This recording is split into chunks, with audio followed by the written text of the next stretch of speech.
ê qua đây đây mình là rồi xe đó Phương Hoa đây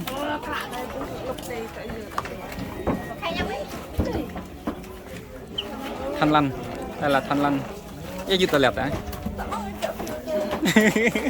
em mỗi người một cái thôi mỗi người một cái thôi tại vì nhiều trẻ con không hay em bao là em hả em biết là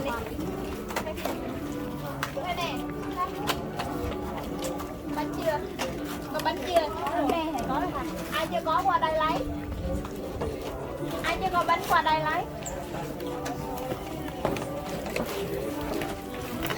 nè em ba cái này đúng không vâng là quay phim lệnh các bạn em lọt là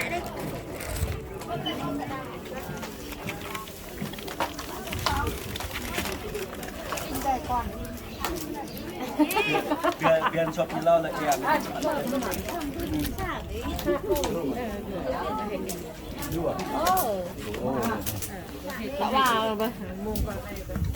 Thì ba thì 20 kg 30 kg.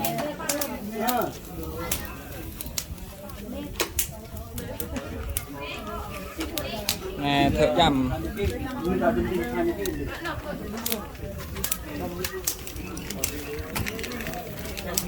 Mình ghi cái mặt hình. Berdua lang berdua. ra rồi còn cả bằng đẹp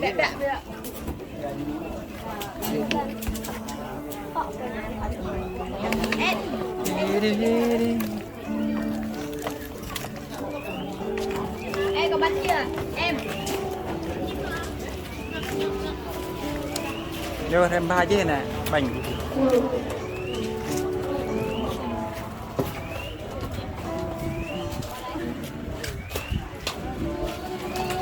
ครับเลยครับ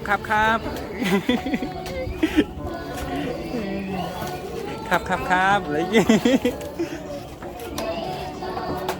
cô ta như không ai cho con ai cho nó không cô tâm đây điểm tâm này người tâm đây tâm đây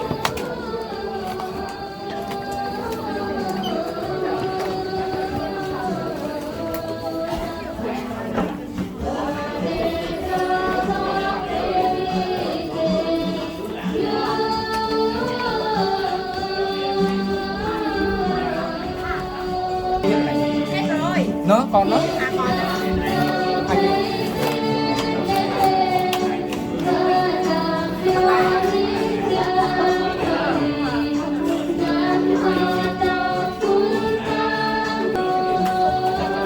cắm thả mày cắm thả á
Ăn.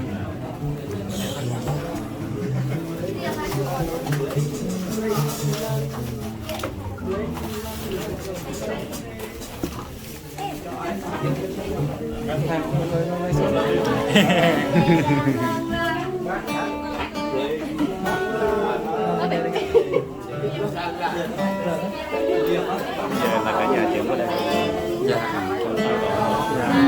Chưa bên chỗ kia, bên chỗ cũ. Nếu mà mình phải chuyển nhà thì mình phải báo cho công an cho nó biết. Tại vì Chuyển cũng khó. Khó, không phải dễ đâu. Nếu mà mình chuyển nhà khác thì mình phải làm thủ tục hồ sơ gửi cho họ, gửi cho ai chan làm đơn này.